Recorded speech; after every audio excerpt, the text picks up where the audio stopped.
Kapag mahal ka ng tao, hindi siya mapapagod na mahalin ka. At hindi siya tumitingin sa iba.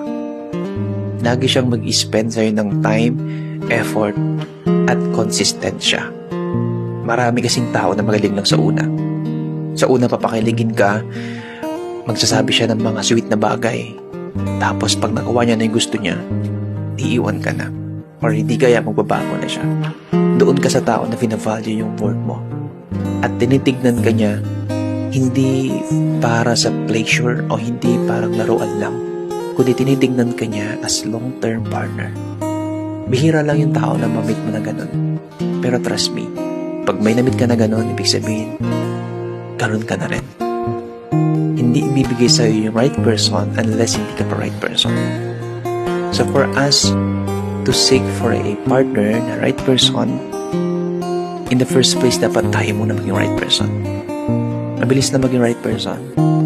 Kailangan mo lang gawin lahat ng mga gandang bagay at i-reciprocate lahat ng mga binibigay sa iyong assurance, love, and time. Pati na yung effort. Worth it yan sa huli. Peace of mind ang dala niyan. Pag nagkataon na nagtagal kayo at na-meet mo na yung tao na yan, huwag mo nang pakawalan. Dahil meant to be kayo.